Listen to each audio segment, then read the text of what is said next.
Welcome to Ceasefire, where we seek to bridge the divide in American politics. I'm Dasha Burns, Politico White House Bureau Chief. Joining me now from either side of the aisle, two guests who have agreed to keep the conversation civil even when they disagree. Former Alabama Democratic Senator Doug Jones and former Ohio Republican Congressman Steve Stivers. Thank you both so much for joining me. We are finally, my goodness, at the end of this longest government shutdown in history. Now, you both were serving during the 2018-2019 shutdown, which lasted 35 days, previously holding that record. How does this one compare? We'll start with you, Doug. You know, I think there's a whole lot of difference in this. And if I recall correctly, in the 2018-2019, it was over really some immigration issues and building a wall.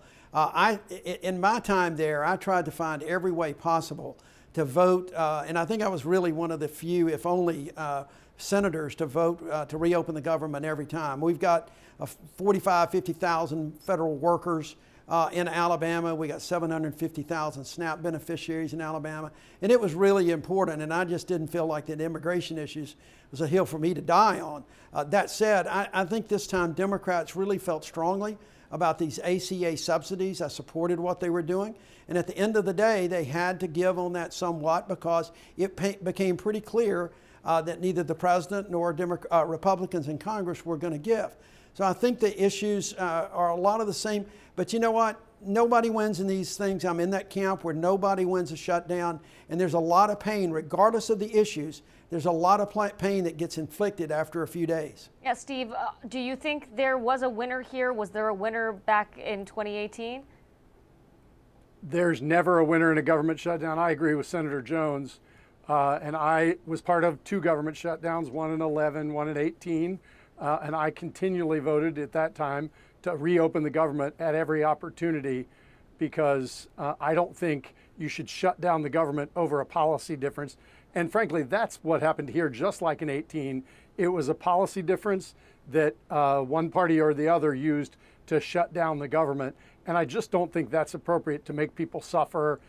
This time, SNAP benefits, I think, were the factor that brought people together as we realized that, a bunch of our American people, 42 million people, were going to lose food assistance and they might go hungry. That was enough to bring people together to realize that a temporary policy difference, while people might be passionate on either side of it, we shouldn't shut down the government, make families and businesses suffer as a result of a policy difference that can ultimately be worked out through the system.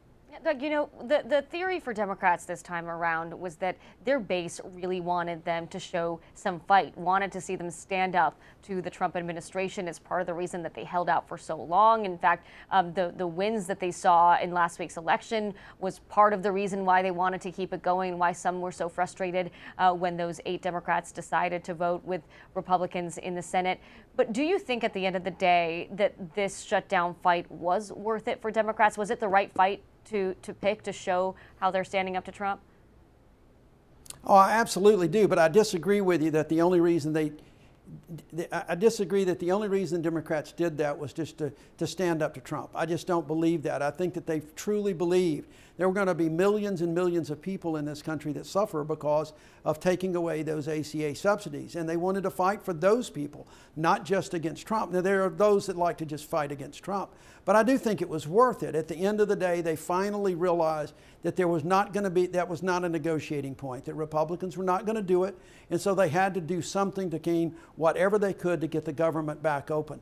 But it was those ACA subsidies and the people that were going to suffer that was the real reason behind the Democrats not opening this right off the bat with the promises that they felt like were empty promises. Yeah, and to be clear, I'm not saying that was the only reason, but it was, fighting for those health care benefits, showing that they have the stomach to do it was a big part of the Democrat theory of the case. Steve, do you agree with the Republican leader's approach on this, particularly House Speaker Mike Johnson keeping the House out of session? Folks are home in their districts. They were not here in D.C., trying to work it out. Was that the right call? Well, the problem wasn't in the House. The problem was in the Senate. The House is a majority rules institution. They passed a budget, Actually, I think one Democrat voted for it, so it was actually bipartisan. And then they went home, and because they'd done their work. The fight was in the Senate, trying to get to 60 votes, the way our system works. And I will tell you the reason that I believe it's never worth it to shut down the government over a policy difference is I fully expect if the shutdown would have gone on another week, that the nuclear option would have gotten a ton of traction and might have actually happened to take away the filibuster from the budget process. And I generally think that's a bad idea for the country. The Senate, even though it gets me frustrated in serving in the House, is supposed to be the saucer that cools the emotions. And so the filibuster rule, I think, is good for America. It does give the minority some power, and this minority used that power to shut down the government for 40-some days. And I think that was inappropriate, but I don't want to take away the filibuster over it. And I think that's what would have happened if they would have continued on with these demands. And I don't think that's good for America. Every time the filibuster gets removed, it was removed from the confirmation process a few years ago over judges. It never comes back. So I do think it's never a temporary measure, and I don't want to see that go away. That was the next shoe that was going to drop, and then the Senate would become just like the House, and I think even Senator Jones would recognize that's a bad idea. Yeah, Doug, what do you think about that? Oh, I totally agree, and I do believe, like Steve, that was a big part of why a number of the senators, went along with this right now. I think there were actually probably more senators that were ready, because I also believe the SNAP benefits that the administration was withholding and basically threatening some states. I do think that air traffic controllers and all of the federal workers that were not receiving benefits, I think that all of that came into play, but I certainly believe they were looking down the road.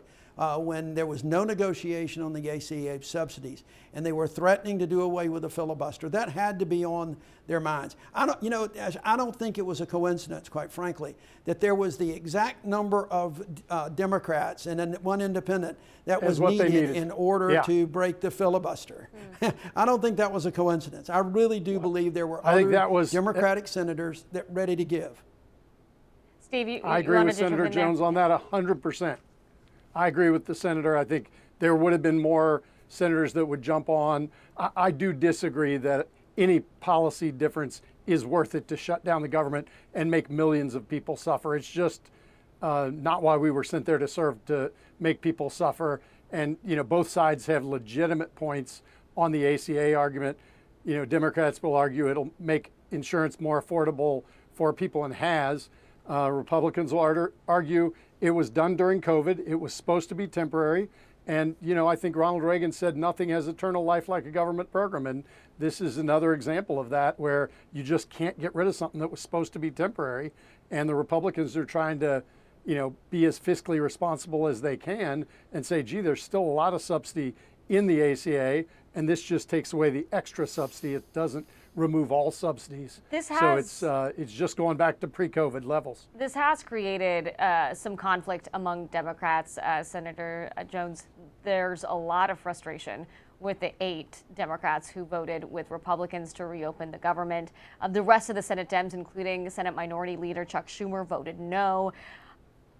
Have you ever broken with your party, Senator? And what's that experience like?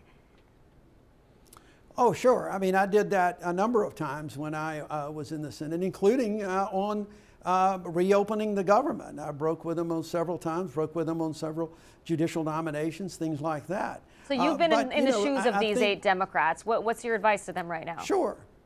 Well, look, let's just be candid. I was a little bit in a different position. I was given a lot more runway as a Democrat from a red state like Alabama. I was given a lot of runway with Senator Schumer and the party. But I do believe that, folks are going to criticize these 8 senators, but ultimately they brought this to the attention of the American people. They brought it to the attention of so many folks, and there will be a vote one way or another. One of the things that I think this caused a problem is that the biggest deficit we've got in Capitol Hill right now is one of trust. And Democrats just didn't trust Republicans. Republicans don't trust Democrats. And I think that that's why they held out for as long as they did. But ultimately, I think these 8 senators did what they believed to be best in the best interest of their constituents and then in the country. And I don't think anybody should criticize that. I know Democrats are angry right now, but we got to play where we are. And I think as we go forward, Democrats will see that these issues are still going to be front and center. They're still going to be very, very difficult, but they're going to be put on point and they're going to be put to a vote. And it's going to be, sometimes it's going to be the Republicans that are going to have to now make an affirmative call about whether or not they want to do anything on these subsidies, even if it's just extending them for another year. And then if that happens and it passes, then Speaker Johnson's going to have to decide, is he going to bring that to the floor of the House of Representatives? We'll see. There's a lot to play out in the aftermath of this shutdown. Congressman, how should Republicans handle this ACA subsidy issue? Because there are a lot of folks in competitive districts right now, Republicans, that are worried this is going to be pretty bad for them, for their constituents, their voters. I think it's worth having a conversation about, is there, again, if you're going to do an extension, make it a temporary extension, not making it permanent. The goal among Democrats, the stated goal, was to make these subsidies permanent. It's certainly an open conversation as to whether you can do something. I think most Republicans would prefer to let them expire and move forward from there. And I think that's a needle they can thread. They'll figure it out and do the best they can. It's a legitimate policy discussion to have a conversation about, but so is our giant national debt and deficit, and we've got to start making choices that move us forward in lots of different ways. And Republicans need to be willing to cut things that are Republican programs too. So there needs to be a bigger conversation here, because the number one rule when you find yourself in a hole should be stop digging. But we can't seem to figure that out in Congress. And, I agree with Senator Jones, by the way. I broke with my party a bunch of times in the House. That's less ordinary in the House. I remember doing it on the discharge petition for the Export-Import Bank. I remember doing it on immigration reform. I remember doing it on making sure that we kept the government open. And my advice to those 8 Democrats is that America needs patriots and not partisans right now. And, do the best you can. I do want to ask about the backlash that Chuck Schumer is facing over this. I mean, despite most Democrats siding with the effort to continue fighting, and he voted no with those Democrats, he wasn't able to sort of lead the caucus in the direction that the majority wanted. He's been drawing ire from progressive Democrats like Congressman Ro Khanna. I want you to take a listen to what he had to say. How much of this do you put at the feet of Charles Schumer, the Democratic leader in the Senate? Most of it. I mean, he's the leader of the Senate. This deal would never have happened if he had not blessed it. Don't take my word for it. Take the word of other senators who are saying that they kept Senator Schumer in the loop the whole time. Look, I've worked with Senator Schumer. He did an incredible job on the CHIPS Act, on the IRA, on infrastructure, but it's time for him to be replaced. He is not meeting the moment. He's out of touch with where the party's base is. Senator, do you think he's right? No, I don't. I think that's going to be left for some people I have a lot of confidence in, and that's the rest of the United States Senate Democratic caucus. They're the ones that are going to make that decision at some point. The difference is that, look, the old joke is that every senator works for themselves and their constituents, and every senator thinks they ought to be president. And so they're going to decide to do what they believe is in the best interest of their state and their constituents and the United States. That is not always. It's a big tent sometimes, even among those 40-something Democrats. And you can't always hold everyone together. I think it's a little bit different in the House because you've got so many you've got to work on, and even though there's no room for error now, there's still a lot of different dynamics there. And again, I want to go back to this, and this is not Chuck Schumer's fault. It is no fault of anyone's that there was a deal to open the government. This was 8 United States senators, likely with the backing of several more that did not need to come forward. that decided it was time to reopen the government and get the deal that they can, the best that they can. In those circumstances, there is not a single leader that I think could have kept that together after 45 days. No other Democratic or majority leader of either party has ever faced a shutdown for 45 days. And that is a significant difference of where we are. So I agree with Steve that these folks are patriots. They'll get over this. They're going to move on to the next fight, and they're going to fight for their constituents, and they continue to do the things that they believe right. And Senator Schumer will continue, at least through this Congress, to be the majority leader.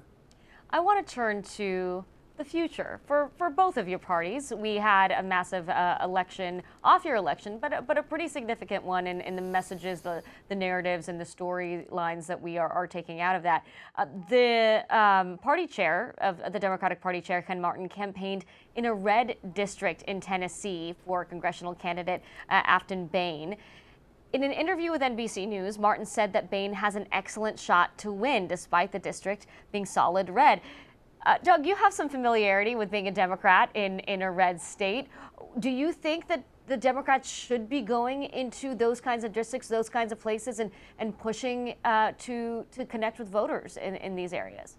Oh, absolutely. There is no question about that. I mean, I think that is one of the problems that the party is suffering from right now. The party abandoned the South. The party abandoned states in the Midwest.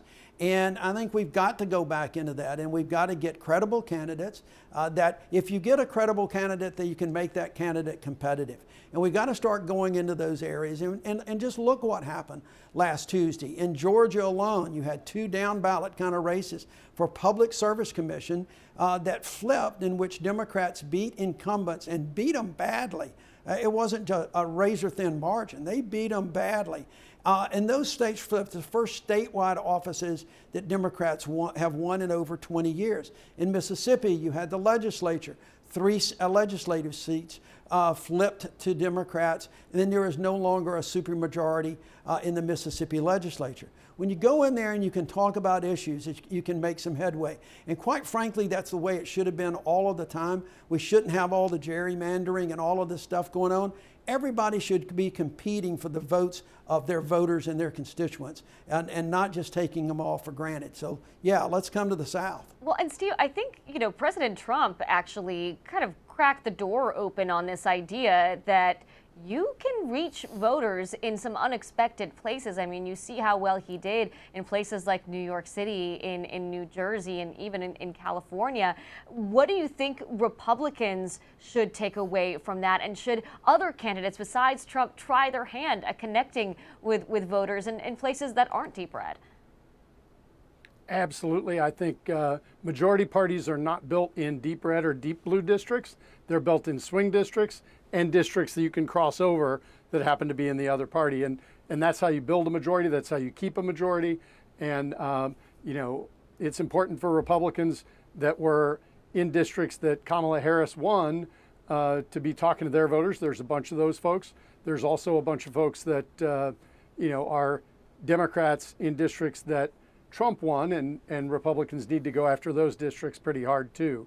So I think that's how you win majorities, is by going after the swing districts and the other parties' districts. You don't win it focusing on just your base. Yeah, Doug, this is new for Democrats, though, in this era of politics. We didn't see that much happening. I mean, yeah. Go ahead, Steve. Democrats seem to be the coastal elites who only talk to each other. So it's good to see them going to the South and other places. And, a two-party system strong for our country. And, people need to have options and choices. Yeah, Doug, how should Democrats talk to voters in red states? What is your advice? It's really simple. I mean, look, it's been fascinating to me to listen to all the Democrat pundits out there these days saying, "Oh, Democrats in 24, we didn't talk about the kitchen table issues. We didn't talk about the facts and numbers behind the economy, and that people were hurting, and that they needed higher wages. They needed to bring manufacturing in. We needed health care for everyone that can afford it. We need to get good, affordable health care for folks. We got away from the very kitchen table issues that, quite frankly, won me the election in Alabama in 2017. And now folks are beginning to see that those are the issues that resonate. Yeah, I know that the cultural issues have always played a role, particularly in the South. But at the end of the day, it was funny that talking to people, I reminded folks that Tip O'Neill used to say all politics was local. And that's still true, although there's some national politics in it. But at the end of the day, all politics is personal. And that's where I think that we can win in these races. Like in Alabama, you're going to see some very competitive elections coming up in Alabama, in Georgia, in Mississippi, not as much in Mississippi this year, they're off year, but in Florida, Tennessee, because we're going to be talking to people. We're going to talk about issues that are important to them, because we know that all politics is personal to them and their family, not in a selfish way, because it's personal to them and to their communities and well. Those are the issues that I think Democrats have to get back to in places like the South and the Midwest and others that have kind of drifted away from the Democrats over the last 20, 30 years. Steve, I've got a feeling that you remember the 2018 cycle pretty well. That was the last time Republicans had a trifecta in Washington, and Republicans lost the House that year, where the future of the ACA and concerns about health care dominated that campaign cycle. What parallels can you draw heading into 2026, and what advice do you have? Well, I mean, health care was certainly a big issue in the 2018 cycle, and it may be an issue this year. I think the issue of 2026 is going to be affordability and affordability of the American dream, and it sure seems to be going that direction. And I think Republicans need to get back to those talking points. When President Trump was in that McDonald's, he did the best job of the whole campaign on that one day of talking about affordability and how he was going to bring back affordability and the American dream. And we need to stay focused on the things we need to do and deliver on those, and then make sure that we talk about them. So it's a real issue. Interest rates are starting to come down, so hopefully we'll see pricing continue to come down, and they'll have a lot to talk about. There's, as Senator Jones said, there's a lot of green between here and the November elections next year, but if Republicans deliver on affordability and talk about affordability, I think they're going to be able to hold the House majority. And the Senate map doesn't look as bad as it originally looked like it might be because of some retirements, where we have winnable seats in places like New Hampshire. And so I think there are opportunities to even expand the majority in the Senate this year. Yeah, and actually to your point, one of the things that Republicans took away from last week's elections was that the candidates in those races did not talk enough about affordability. President Trump also had some ideas about what happened. He said the shutdown and the fact that he wasn't on the ballot is the reason why Republicans lost by such big margins. Do you agree with that? Is it a challenge for Republicans that when Trump is not on the ballot? Well, I will say in the 18 cycle, there were a lot of voters who did not show up because President Trump wasn't on the ballot. The sort of Trump-only voters just didn't show up in 18. That was the real fall-off for Republicans. The base showed up, but the folks that had been motivated by President Trump didn't show up. So we've got our work cut out for us in a few swing states and a few swing districts to make sure that those voters show up and know that this is important.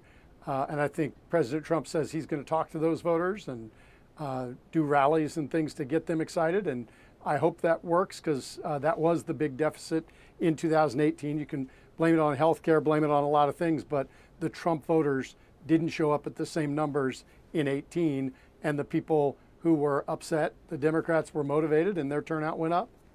Senator Jones, I don't want to give you too much PTSD, but I do want to talk about 2020. You lost to current Republican Senator Tommy Tuberville. Let's take a listen. To a portion of your concession speech.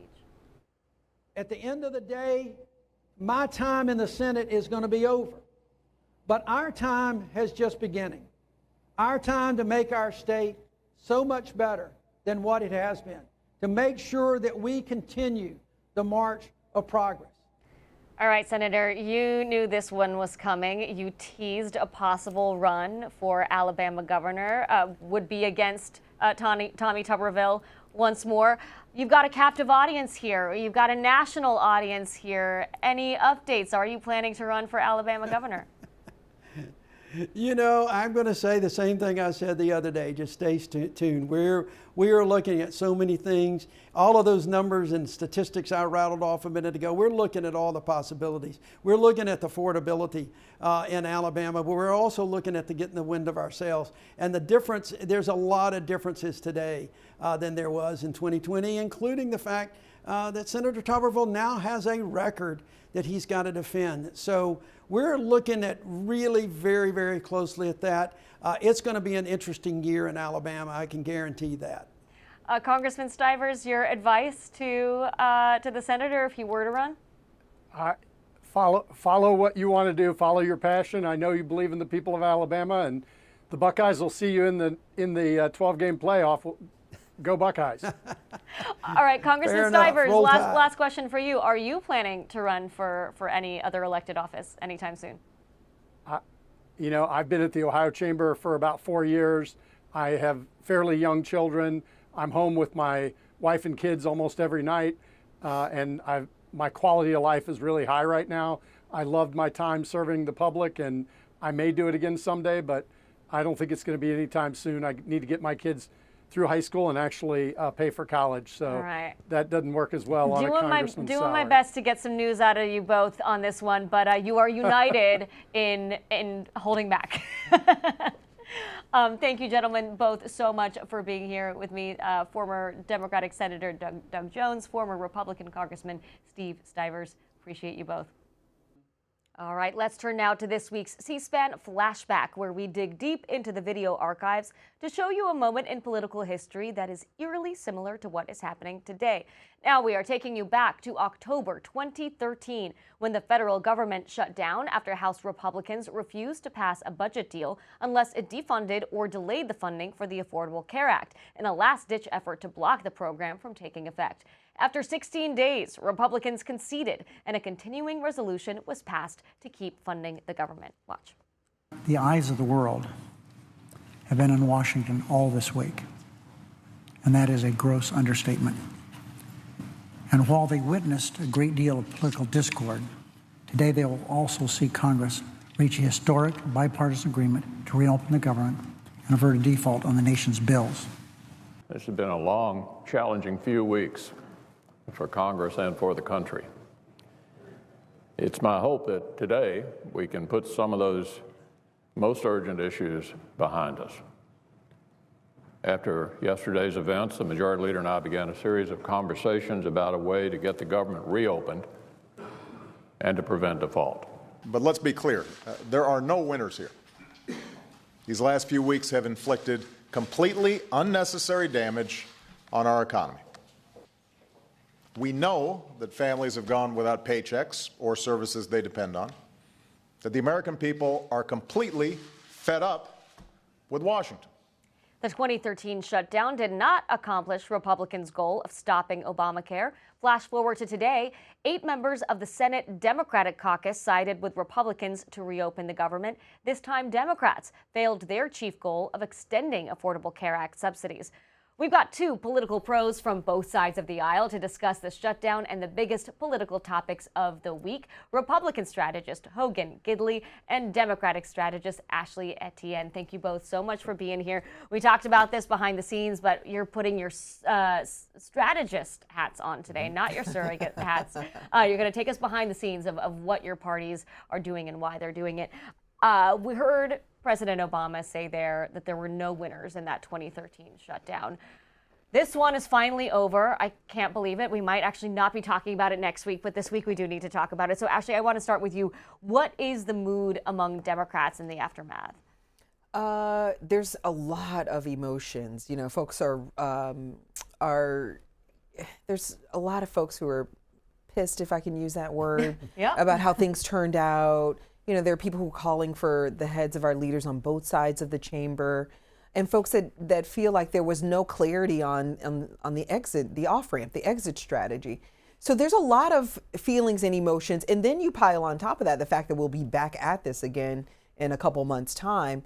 And so Democrats are questioning whether or not we're, prepared for the next budget fight. But here's a similarity that I'd like to point out between 13 and this particular shutdown. And that was in 2013, just as this time around, both bases were itching for a fight with the opposition. And so I've always sort of assumed that a win for Democrats was to demonstrate to the leadership, to the members, their caucuses, as well as to the party apparatus at large, that they could put up a fight, that they could withstand the pressure of a shutdown and get something out of the deal. I think to a degree they did get something out of the deal. They got a compromise or an agreement from the Republicans and the president to move forward to negotiate on ACA. I think they're going to double down. They're not walking away from this. I just talked to Schumer just yesterday. They're not going to walk away from the fight. They're going to double down on it, double down on messaging around healthcare and the need to lower premiums and how it's exacerbating the tightening of people's pockets all over the country. And they did put healthcare in the spotlight. Absolutely.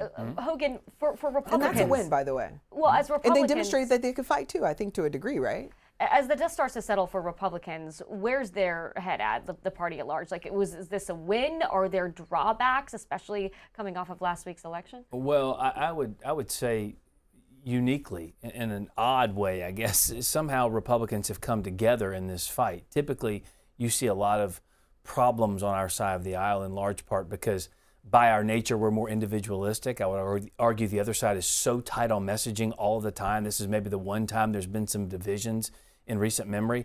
Republicans have the slimmest margin of majorities in history on the House side.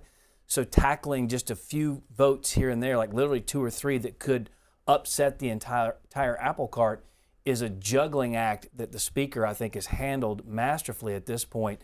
Leader Thune had some problems on his side, but I think the constant coordination between both chambers is also extremely unique. As you know, as you've covered it, the House wants to roll the Senate wants to send things to roll the House. In this particular instance, they said, listen, this is what we can do. This is how we have to do it. They stayed on message. And I would argue coming out of this, the fight looks as though, in the public's eye, people don't like shutdowns. It upsets their way of life in so many different instances. We've seen that now with air traffic controllers and women, infants and children not getting their funding for their programs. So much of what we do in our daily lives are affected by shutdowns.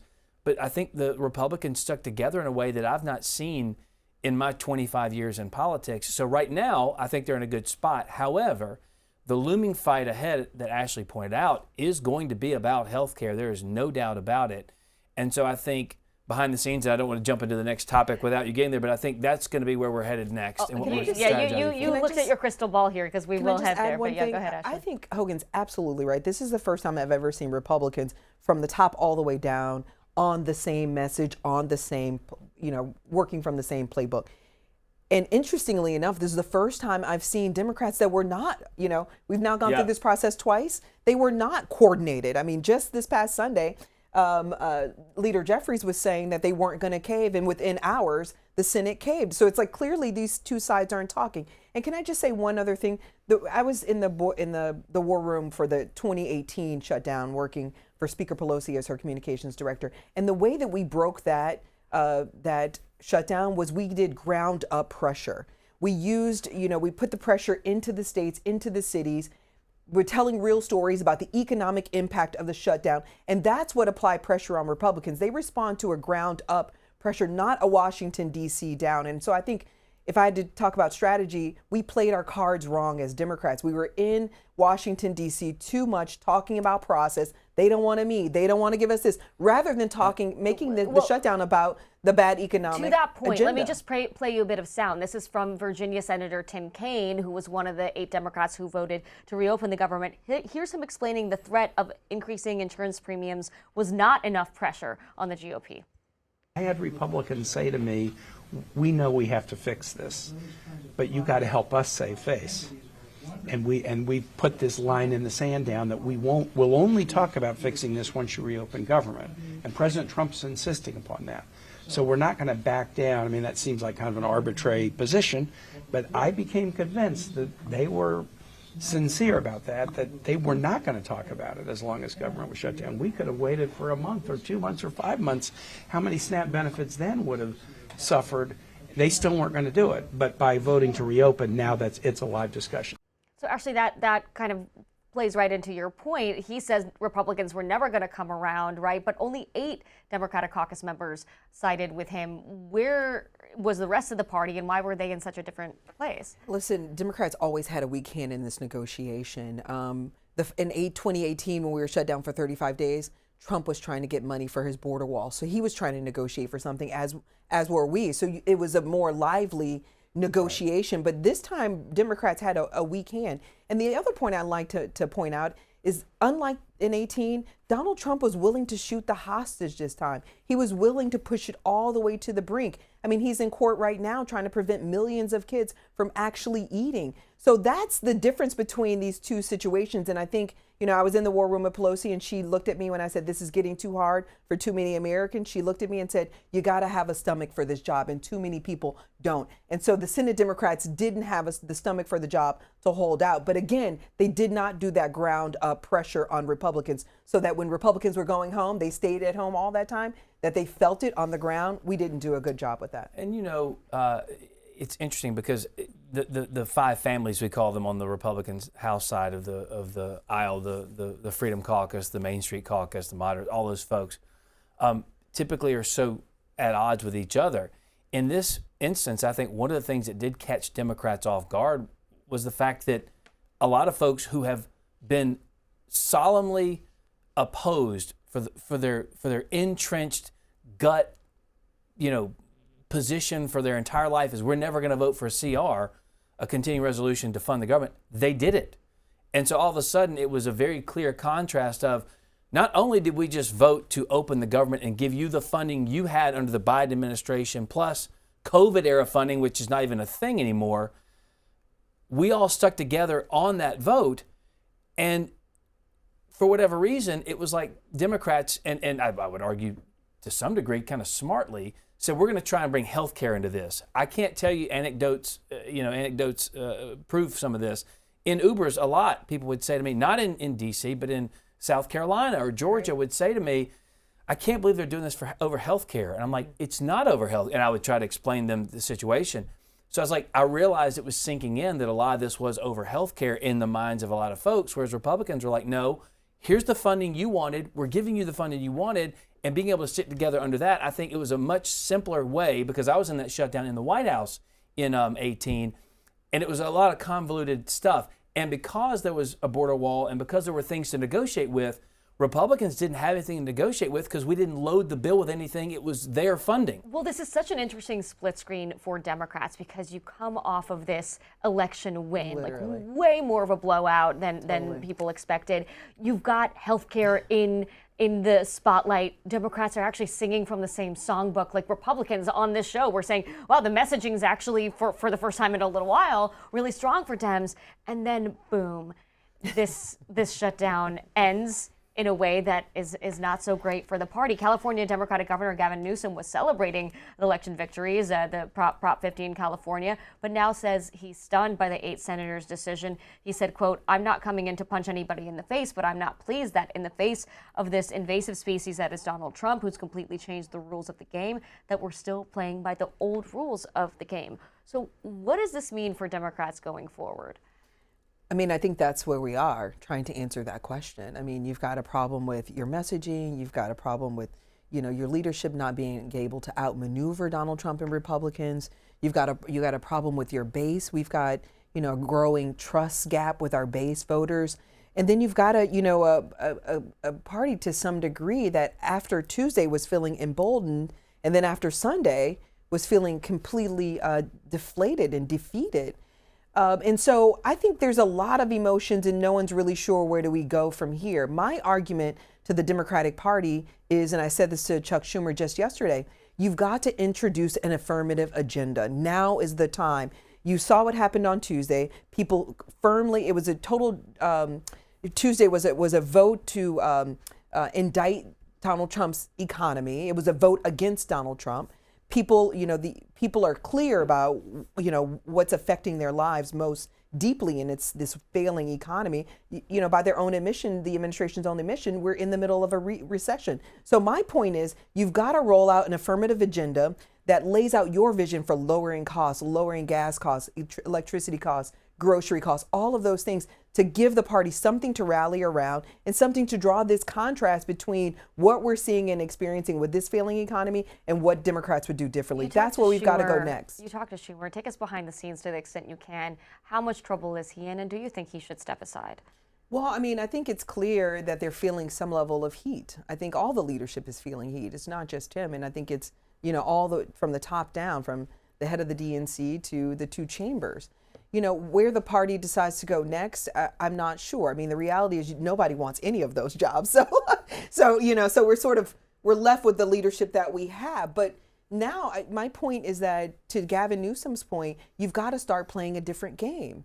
And I think the way you do that is to get out of D.C., stop playing these beltway games with Donald Trump that you can't win, get out of D.C., launch an affirmative agenda, and really start playing in these red states, red districts, in place where we're seeing voter turnout down and disaffected Republicans pissed off with the administration. I think that this, what the Democrats did with the shutdown leading up to this week, did expose a vulnerability for Republicans, as you mentioned, healthcare.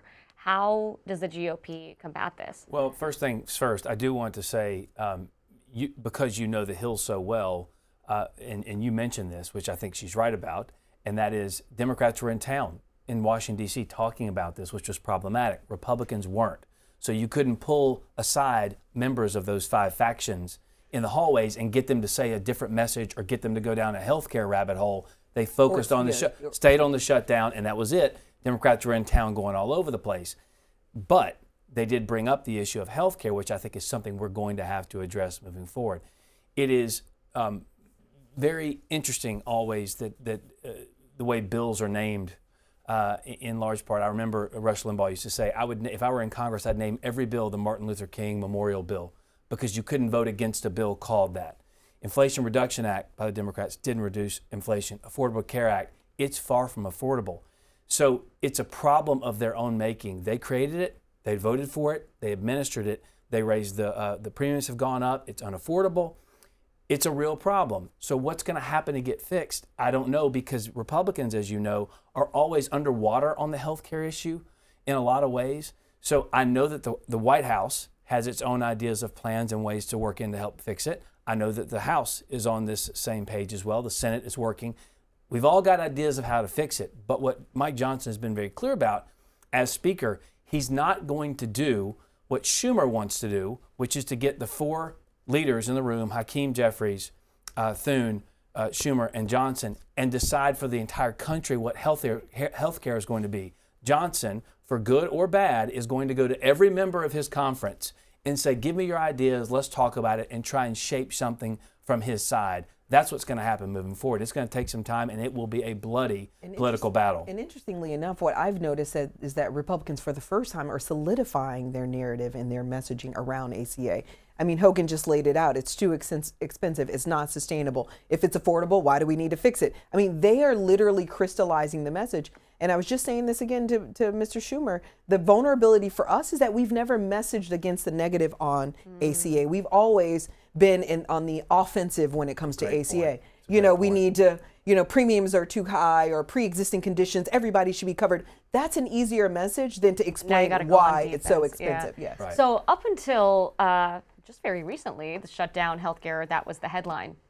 Now we've got Congresswoman Adelita Grijalva sworn in, and the can of worms that is the Epstein story has flooded the headlines. She was sworn in on Wednesday. Grijalva and fellow Democrats accused Mike Johnson of blocking her swearing in to prevent her signature on a petition to trigger a vote to release the Epstein files. Democrats on the House Oversight Committee released emails this week they obtained from the Epstein estate to show Jeffrey Epstein mentioning Donald Trump. I want to play a little bit of sound. Here's Democratic Congressman Suhas Subramaniam explaining the decision to release the emails and Caroline Leavitt giving the White House response.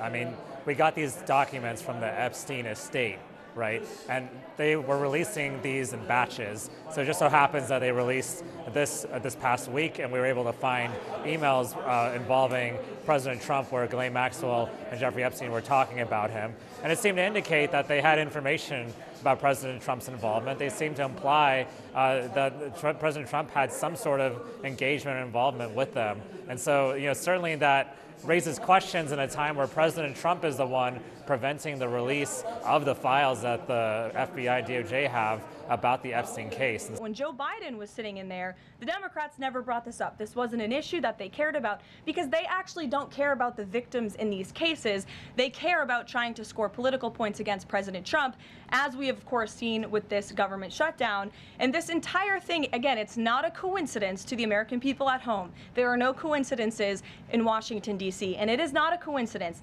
that the Democrats leaked these emails to the fake news this morning ahead of Republicans reopening the government. This is another distraction campaign. All right, so just about every Republican I talked to, even people close to the president and officials in the White House, said that the last time this took over the news cycle, the White House botched their response to the Epstein files. What do you think about their response now, what you heard from Caroline, what we've been hearing from the president? I think it's very sharp and I think it's very strong. The fact is these emails prove that Donald Trump did nothing wrong. The person that Democrats redacted from the document was someone, what's her name? Giuffre. People believe it's Virginia Giuffre, yeah, right, who said multiple times Trump had nothing to do with this. But far be it from her, you also had Epstein's own attorney, Alan Dershowitz, also a lifelong liberal, said Donald Trump had nothing to do with this. Ghislaine Maxwell, under oath, said multiple times Donald Trump had nothing to do with this. And so that fact, I think, aside, this issue is interesting to me in large part because, as Caroline Leavitt laid out, 4 years Democrats had all this information, control of all the little departments and agencies, and didn't bring this up at all. That's a little bit concerning. Not to mention the fact when it was finally Grijalva's time, sworn in, she signs the discharge petition, they have the votes needed. Massey brings it up on the floor and says, all right, let's do a unanimous consent. And Democrats stopped the unanimous consent to vote on it. They just stopped it. That is insane. So if they really cared that much, and one more little point I'd like to make, we wouldn't even be talking about these emails or the Epstein situation if it wasn't for Republicans releasing it.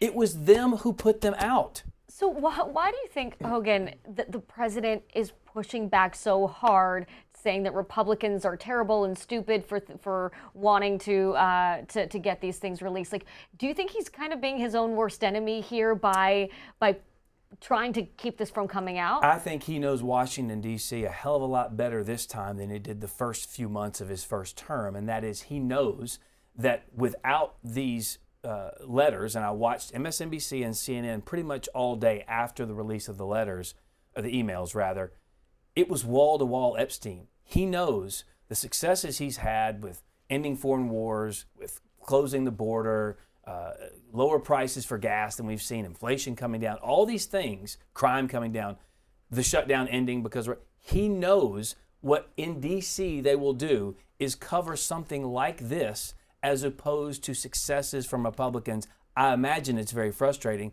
because you can't break through when the entire media apparatus in Washington, D.C. decides to focus on salacious nonsense as opposed to significant wins for the American people. So what are Democrats to do with this? That was so good, Hogan. Maybe you need to get some more wins.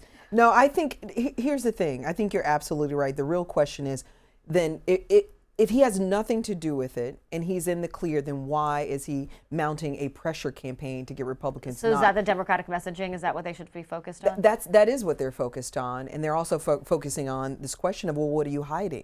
We have to do what's in the interest of the victims. But let me just clarify this debate a little bit. This issue of the Epstein files bubbled up from the MAGA base, from those conspiracy theories who thought that it was going to be Bill Clinton that was actually in the documents, not Donald Trump. I mean, by some accounts, Donald Trump's name is in these documents more than Epstein's name is in these documents. So it's clear they had an intimate relationship, according to these emails, and it's clear that Donald Trump knew that Epstein was engaging with underage girls. So the question is, well, what was your involvement in that? And if you knew, then why did you not say anything about it? But I will say this, though.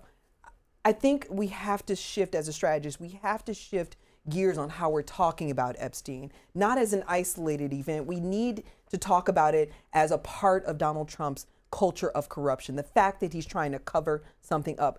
All of this Epstein stuff needs to ladder up in my mind to a message about corruption, and we've not moved to that degree yet, and we need to. That's what I was going to ask. I mean, do you think Democrats risk over-indexing on Epstein files talk when Republicans do have this talking point of like, well, you had time in the Biden administration to do it, and you also learned the lesson that Republicans learned as well from this last election that voters really care about affordability. They care about cost of living, and just focusing on Epstein kind of risk losing the message that you've been succeeding on? Well, again, I mean, just to infuse this conversation with some more facts, I mean, it was the Republicans that made an issue of the Epstein files, not us. I mean, this is why Biden did nothing about it. Well, but Democrats are now sort of taking the mantle here. No, absolutely. And leading the charge. But I think my point is if you say that our intention was to weaponize it against the president, my point is we did not.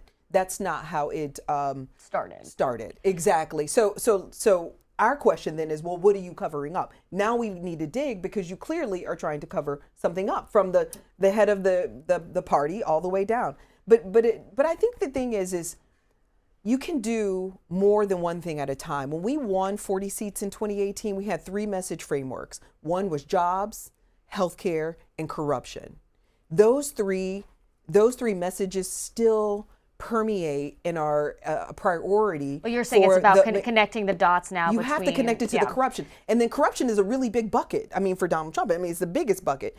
And people are already bought in on these issues. If you look at the polling right now, he's underwater on each one of those issues. So my point to Democrats and even, your audience listening, there's not one message framework that wins an election. You've got to, hit them on every front where they're vulnerable, and that he's vulnerable in all 3 of those. Hogan, for Republicans, this is one issue that has caused a fracture among the base, and you're likely going to see this pass in the House with some Republican votes. Sure. You might even see this pass in the Senate, and the president's clearly none too happy about that. So how do you find unity for Republicans? Well, it's interesting though, but this solidifies my point. No one's covering this up on our side. Comer and his committee are leading the charge on this and actually giving safeguards to the victims who suffered horrific tragedies on that, right? But that wasn't our fault. You guys kept it closed. So Mike Johnson clearly does not want. Right. I mean, he could have opened the House. It is not only is it coming forward next week, he is fast tracking it. They literally tried unanimous consent yesterday and Democrats blocked it.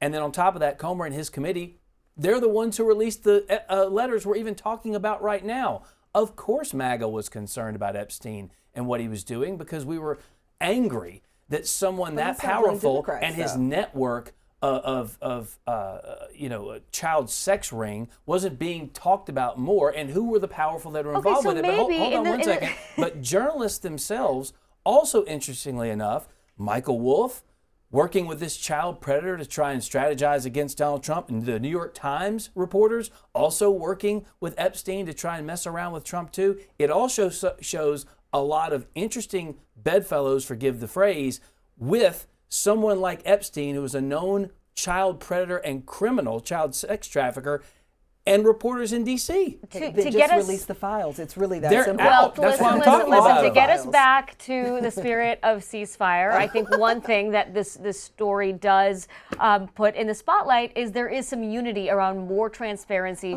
from the government. You've got a Venn diagram of Democrats and Republicans calling for it.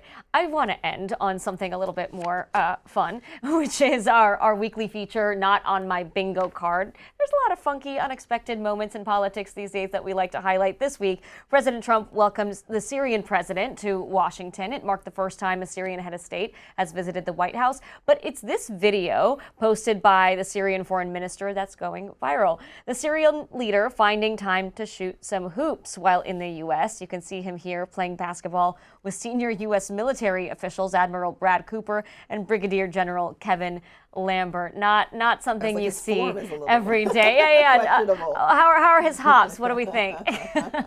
The form is a little questionable, I will say, but he's clearly effective. He's this is making it. Him sweating outside, and the smell is probably why Trump needed to spray him with his Trump cologne. I think that's probably it. The Trump cologne, the Melania perfume, maybe all the scents are going around. This is, right. I don't know how popular basketball is in Syria, but clearly he got Well, I'm glad to see that they kept the basketball goal there at the White House, right? With all the changes, we yeah, got the basketball. Right? So Obama still lives on, right? Right. Thank you both so much. Republican strategist Hogan Gidley, Democratic strategist Ashley Etienne. Thank you both so much for joining me. And we'll close this week's program with our Ceasefire Moment of the Week, highlighting what's possible when politicians come together as Americans, not just partisans. Here's Arizona Democrat Adelita Grijalva during her ceremonial swearing in this week by Speaker Mike Johnson. As we mentioned earlier, Grijalva had to wait several weeks to officially join Congress during the shutdown. Let's take a look at the official swearing in, which included some kind words from one of her new Republican colleagues, Paul Gosar. Will Representative-elect Grijalva and members of the Arizona delegation present themselves in the well?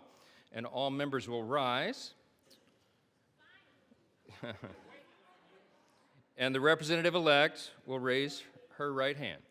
Do you solemnly swear or affirm that you will support and defend the Constitution of the United States against all enemies, foreign and domestic, that you will bear true faith and allegiance to the same, that you take this obligation freely without any mental reservation or purpose of evasion, and that you will well and faithfully discharge the duties of the office on which you are about to enter, so help you God? I do. Congratulations, you're now a member of the 119th Congress.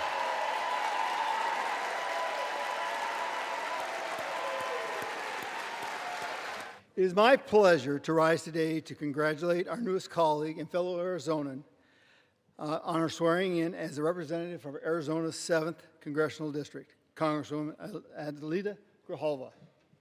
Congresswoman Grijalva has concentrated her career on issues associated and advocating for students and supporting families. As she follows her late father's footsteps, and boy, those are some footsteps, especially with those bolo ties. Wow. I have no doubt she will bring to the halls of Congress the same energy that has defined her years of public service. A nice moment shared between members of the Arizona delegation. That's all the time we have for this episode. Join us next time as I sit down with Pennsylvania Democratic Senator John Fetterman and Alabama Republican Senator Katie Britt. Ceasefire is also available as a podcast. Find us in all the usual places. I'm Dasha Burns, and remember, whether or not you agree, keep talking and keep listening.